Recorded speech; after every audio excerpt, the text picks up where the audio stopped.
नमस्कार, मैं दीपक शर्मा, मेरे यूट्यूब मंच पर आपका स्वागत। दोस्तों, पूरा देश जानना चाह रहा है कि मुंबई चुनाव का अगला किंग कौन होने जा रहा है। एशिया की सबसे अमीर म्युनिसिपल कॉरपोरेशन का अगला किंग कौन होगा? मुंबई का अगला किंग कौन? मुंबई का अगला किंग कौन? अब दोस्तों, एक तरफ बीजेपी पूरी ताकत के साथ पैसे के दम पर मुंबई लूटने की कोशिश कर रही, तो दूसरी तरफ ठाकरे ब्रदर्स, उद्धव ठाकरे और राज ठाकरे मराठी मानुस का इमोशन पैदा करके भारी पड़ते दिख रहे हैं। और एक बात बड़ी जिम्मेदारी के साथ कहना चाहूंगा कि यह जो चुनाव है, यह देश का गेम चेंजर बन सकता है अगर बीएमसी के इलेक्शन में ठाकरे ब्रदर्स ने इस बार बीजेपी के रथ को रोक दिया, क्योंकि संकेत कुछ इसी तरह के मिल रहे हैं। नवी मुंबई विमानतळाच्या कामाला सुरुवात 2021 मुंबई आंतरराष्ट्रीय विमानतळ ताब्यात। और दोस्तों, जो सबसे चौंकाने वाली बात है कि ठाकरे ब्रदर्स की बात मैं नहीं कर रहा हूं, गोदी मीडिया के बड़े बड़े एंकर्स, बड़े बड़े चैनल कह रहे हैं, एक्सपर्ट कह रहे हैं कि इस बार ठाकरे ब्रदर्स जिस तरह से एक हुए हैं बरसों बाद, दशकों बाद, उससे बीजेपी की भी हालत खराब है। बैंड तो बीजेपी का भी बचे। अब दोस्तों, जो सबसे चौंकाने वाली बात यह कि ठाकरे ब्रदर्स की बात सिर्फ मैं नहीं कर रहा हूं, गोदी मीडिया, मोदी जी की मीडिया, सरकारी मीडिया, देश के बड़े चैनल, बड़े अखबार भी कह रहे हैं कि भाई इस बार जिस तरह से राज ठाकरे और उद्धव ठाकरे एक हुए बरसों बाद, और जिस तरह से बाला साहब का एक बार फिर से इमोशन दिख रहा है, करंट दिख रहा है, कहीं ऐसा ना हो जाए कि बीजेपी का बैंड बज जाए। सुनिए जरा, प्रदीप गुप्ता को सुनिए आज तक के प्रोग्राम में क्या कह रहे हैं। पेपर पे स्ट्रांग दिखता है, वो पेपर के बाद हकीकत में कमजोर हो जाएगा। अगाड़ी को फायदा होगा, नेचुरली ब्रदर्स को फायदा होगा, ब्रदर्स को, ठाकरे ब्रदर्स को। उधर कल मुंबई में जो शिवसेना, ठाकरे ब्रदर्स की जो महारैली देखने को मिली, उससे शिवसेना के पुराने दिन फिर से लोगों को याद आने लगे। बाला साहब ठाकरे का वो दौर और पुरानी शिवसेना का रसूख मुंबई की सड़कों पर फिर से जिंदा होता दिखाई देने लगा। जो इतका बलवान महाराष्ट्र, इतका सुसंस्कृत महाराष्ट्र, या देशाला दिशा दाखवणारा महाराष्ट्र, सगळ्या बाजूनी संपन्न असा महाराष्ट्र, हे सगळ्या बाजूनी येत आहेत आणि महाराष्ट्राने तुम्हाला फक्त इथे तुमचे चावे घेत आहेत। अब दोस्तों, सबसे स्ट्राइकिंग बात जो मैंने नोट करी सिलेक्शन में वो ये है कि पहली बार ठाकरे ब्रदर्स के साथ, ठाकरे ब्रदर्स मंच पर हैं, दोनों इकट्ठा हैं, और फर्स्ट टाइम मुस्लिम वोटर्स जो हैं वो उधर शिफ्ट होते हुए दिख रहे हैं। ये बड़ी चौंकाने वाली स्थिति है कि उद्धव और राज के साथ मुस्लिम मुंबई के जा रहे हैं, जो बहुत सी सीटों पर बड़े डिसाइसिव वोटर हैं, निर्णायक वोटर हैं। अब मैंने फ़ोन करके कुछ नेताओं से पूछा, मुंबई के कुछ मुस्लिम नेताओं से भी बात की, और उन्होंने एक्सेप्ट किया कि मुस्लिम्स को ऐसा लगता है कि अगर ठाकरे ब्रदर्स एक चैलेंजर के रूप में इमर्ज होते हैं, एक ऐसे ताकत के रूप में इमर्ज होते हैं मुंबई में, महाराष्ट्र की बात नहीं हो रही, अगर मुंबई में वो चुनौती देते हैं बीजेपी को, तो फिर मुस्लिम ठाकरे ब्रदर्स की तरफ शिफ्ट करेगा। क्योंकि जो पहली प्राथमिकता है मुस्लिम वोटर की वो ये है कि ये जो अमित शाह और मोदी और फडणवीस, ये जो तिगड़ी है जिसमें कहीं ना कहीं नमक छिड़क रहे हैं एकनाथ शिंदे, इस तिगड़ी को हराना है, ये प्राथमिकता है। यानी जो मुस्लिम्स का जो पहली प्रायोरिटी है कि अगर उनको लगता है कि राज ठाकरे और उद्धव ठाकरे मिलकर एक माहौल बना सकते हैं मराठी मानुस के नाम पर और चैलेंज दे सकते हैं बीजेपी को, तो बीजेपी के सबसे बड़े चैलेंजर के साथ ही मुस्लिम जाएंगे। इस तरह के संकेत भी मिल रहे हैं।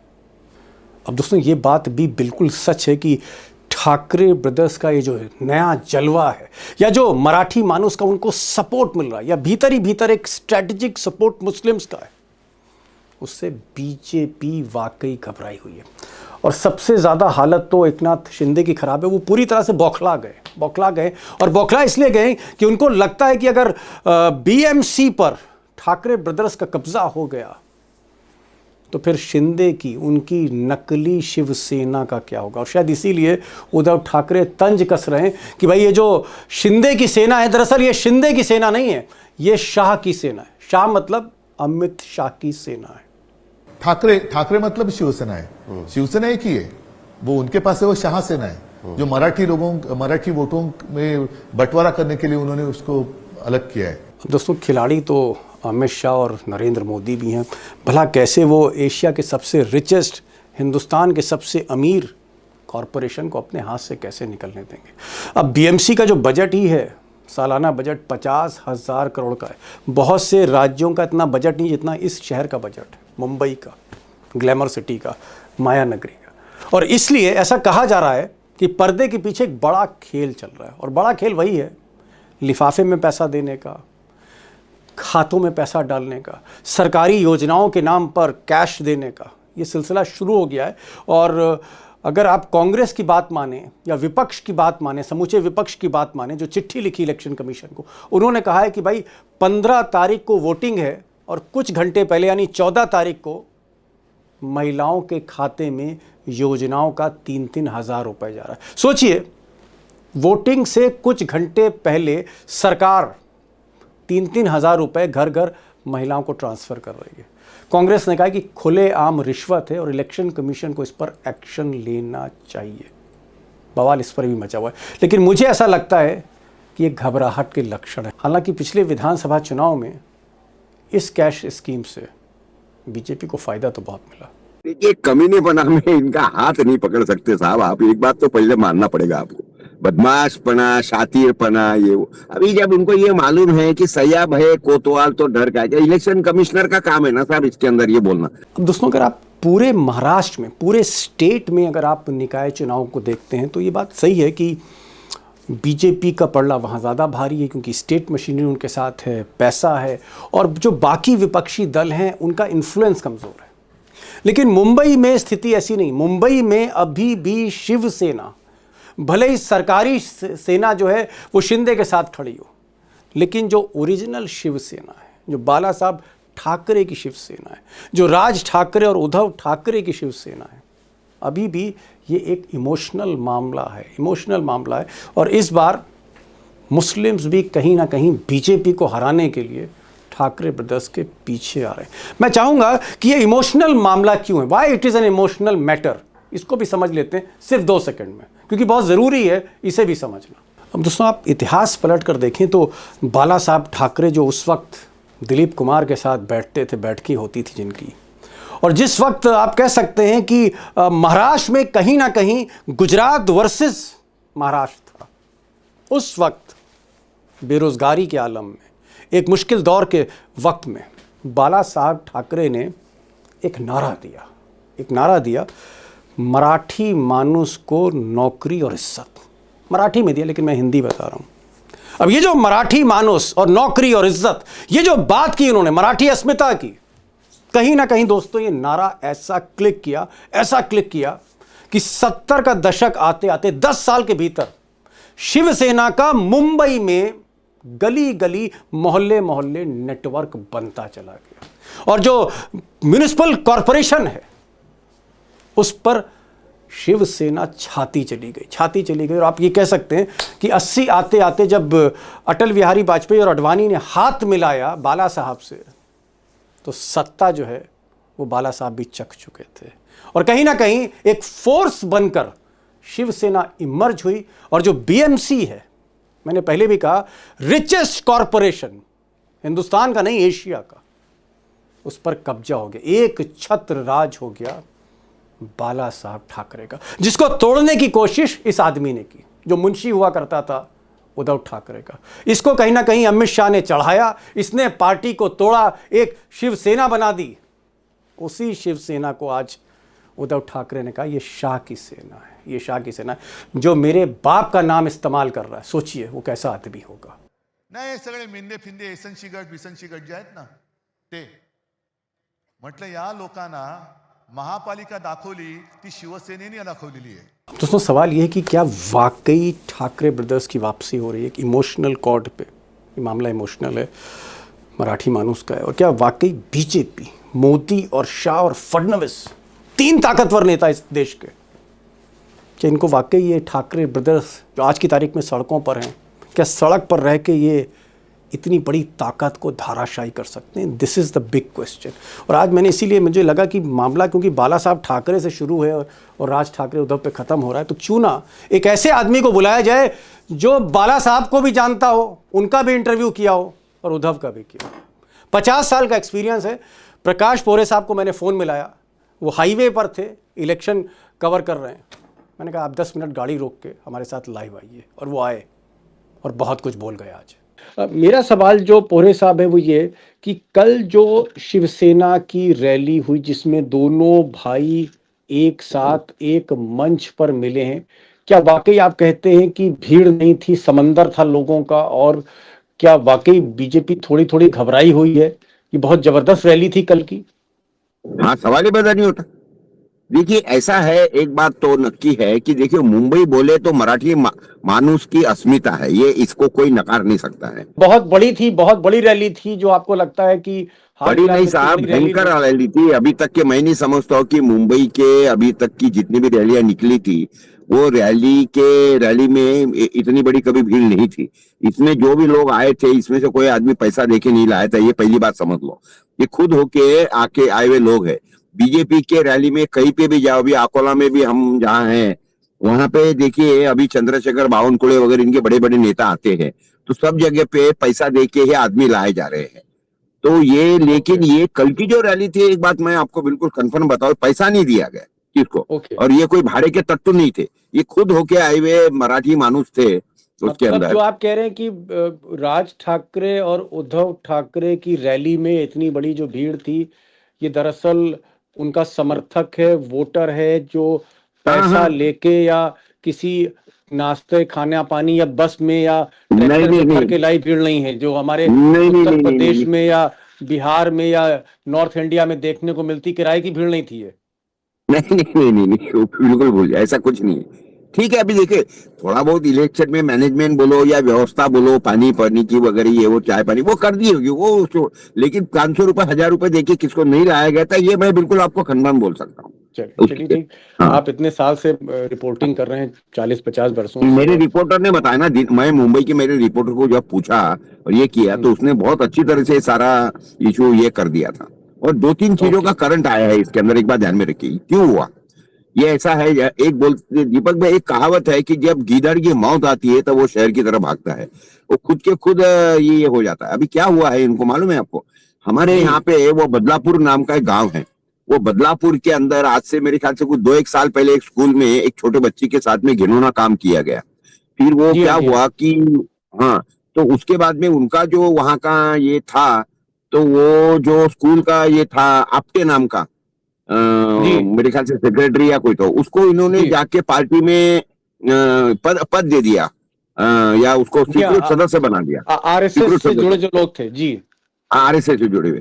तो उसके बाद भयंकर रिएक्शन आ गई वहां पे। फिर रिएक्शन आने के बाद जब देखा तो उन्होंने बोला भाई तू रेजिग्नेशन दे दे, फिर उसको रेजिग्नेशन लिया गया उसका।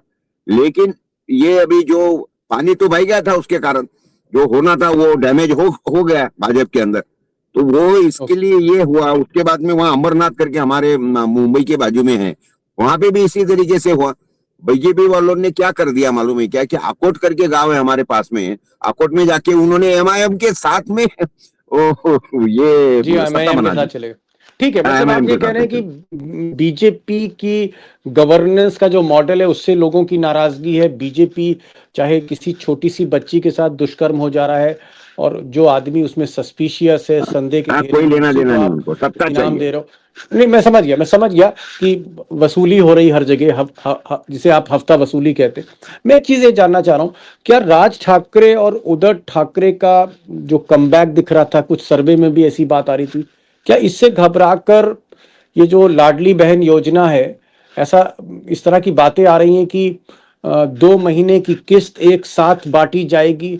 आपके यहाँ 15 तारीख को वोटिंग है और 14 तारीख को पैसा जाएगा खाते में।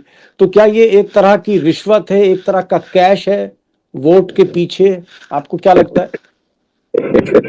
दीपक भाई, देखिए, कमीनेपना में इनका हाथ नहीं पकड़ सकते साहब आप, एक बात तो पहले मानना पड़ेगा आपको। बदमाशपना, शातिरपना, ये वो। अभी जब उनको ये मालूम है कि सयाब है कोतवाल तो डर का, इलेक्शन कमिश्नर का काम है ना साहब इसके अंदर ये बोलना। हमारे अकोला के अंदर ये अभी ये बावनकुले आया था, उसने क्या बोला मालूम है? हम पूरे, हमारी अगर सत्ता आ गई तो पूरे शहर के अंदर हमें सीसीटीवी कैमरे वगैरह लगा देंगे और पूरा का पूरा ये करवा देंगे। अरे भैया, तू सत्ता में बैठा है, मिनिस्टर है, महसूल मंत्री है, रेवेन्यू मिनिस्टर है, उसके बाद में how can you declare? Election जब चल रहा है तो ये तो घूस हो गए डायरेक्टली। तो लेकिन बात ऐसी है कि इसके ऊपर ऑब्जेक्शन देना चाहिए ना विपक्ष ने, वो नहीं लिया इन्होंने। तो ये इसी तरीके से बातें करते रहते। आपको लगता है पैसा बट रहा है, लिफाफे में पैसा बट रहा है और सरकारी स्कीम के थ्रू भी पैसा जा रहा है, इस तरह की कुछ हाँ, बातें हाँ, हैं, रिपोर्ट आ रही? वही बात है। देखिए, ये 5 लेवल मैनेजमेंट इलेक्शन करने में बीजेपी आरएसएस अभी माहिर हो गई है। वो लोग क्या करते हैं कि जो चुनाव की लिस्ट है उसमें से जो इनके खिलाफ वाले लोग हैं उनको निकालते हैं, फिर बाजू वाले लोग लाके भरते हैं उसके अंदर, बाहर के जो जहां इलेक्शन नहीं है। उसके बाद में ये लाडली बहना के तरीके से सरकारी तिजोरी में से पैसा बांटना, फिर बाद में लिफाफे अलग से बांटना, ये होता है। और बाद में ईवीएम लिफाफे अलग से? क्या लिफाफे हाँ। अलग से बांटना मतलब लिफाफे क्या? लिफाफे माने उसके अंदर पर वोट के हिसाब से 5,000 या 10,000 रुपए, या एक घर में 5 आदमी तो 50,000 रुपए बांटना, यह आम बात हो गई है 50,000? भाई। हाँ हाँ, फिर सवाल ही पैदा नहीं होता। मतलब एक परिवार में अगर 5 आदमी हैं तो सबके नाम पे 5-5 हजार ऐसे करके 10-10 हजार 50,000 रुपए दे देते हैं? बिल्कुल नहीं। देखो, इनके 2 तरीके हैं। आप इतना पैसा एक तो हमारे यहाँ उत्तर प्रदेश में शादी में दूल्हे को नहीं मिलता, बहुत जगह 50,000। आप कह रहे हो वोट के लिए?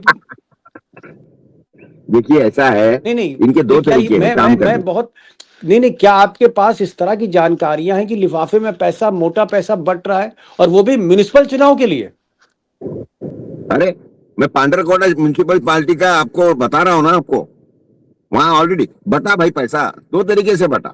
एक आधा मुस्लिम परिवार है तो उसके घर में जाएंगे, पूछेंगे कितने आदमी? तुम्हारे 5 आदमी। भाई चलो ठीक है, ये 5,000 के हिसाब से 25,000 रुपए दे दो। और उनको कहा गया कि चलो उंगली आगे करो, उंगली को शाही लगा दी, यानी कहने का मतलब वोटिंग के लिए मत ओ माय जाओ। God, oh my God. ये तरीका है भाई इनका काम करने का।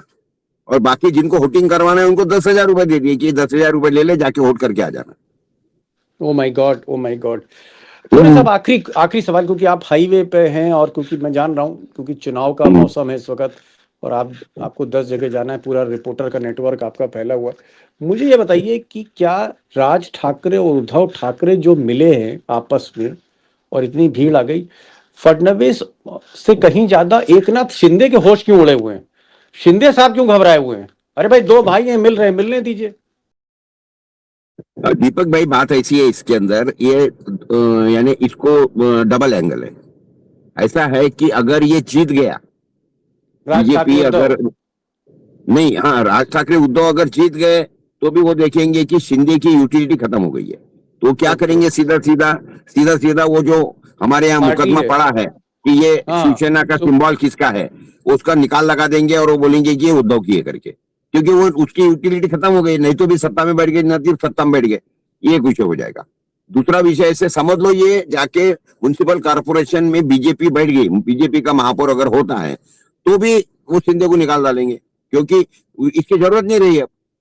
ओके, तो ये, ओके। हाँ, इसलिए अब ये दोनों कुछ भी हो जाए, अच्छा, ये इलेक्शन होने के बाद में शिंदे का जाना तय है, बिल्कुल डेफिनेटली, कोई भी तरीके से। एक तो शिंदे इनको छोड़ेगा, और अगर शिंदे छोड़ता है तो फिर ये उसके ऊपर लगेंगे। लेकिन अगर ये शिंदे को छोड़ते तो शिंदे भी कच्ची गोलियां नहीं खेला है। शिंदे बताएगा ओपनली किस तरीके से इन्होंने विधानसभा का चुनाव जीता है, किस तरीके से मैनेजमेंट हुआ है।